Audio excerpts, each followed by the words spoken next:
Okay, guys, plan view of the kitchen. You will, from this wall to the side of the cabinet,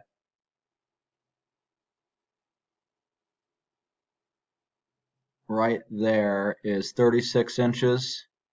The countertop's going to overhang an inch and a half, so you're going to have about 35 inches.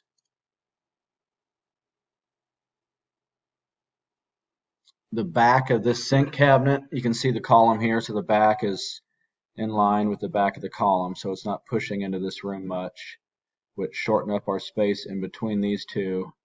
So when you're looking at the cabinet from this side, it's just a microwave. And then this is the cabinet facing the entryway, microwave.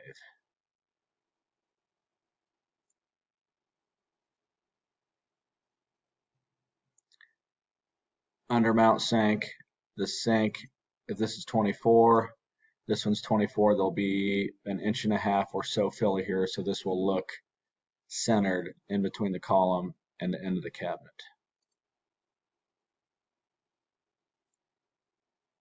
Window wall, pantry cab, rollouts, blind corner unit, a wood column to cover the duct, spice pull-out, tray divider, your uppers, your fridge. This is down to 18. Glass, clear glass doors. Entryway, pretty straightforward.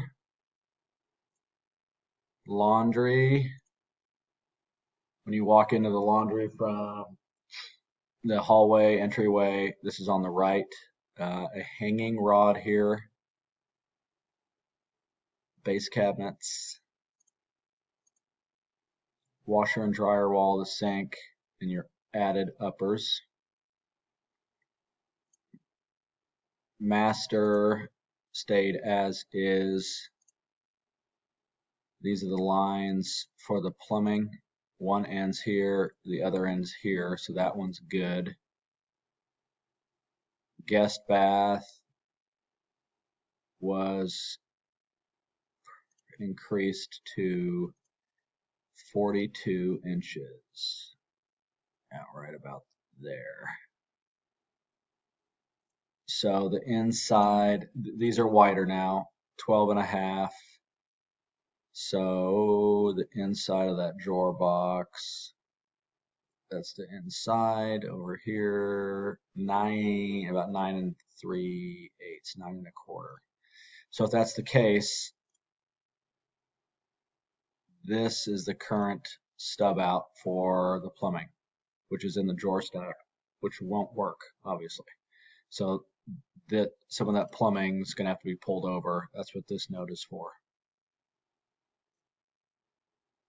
Right here from left, so the left side of this cabinet's 14 inches off the wall, and the thickness of the cabinet's 3/4.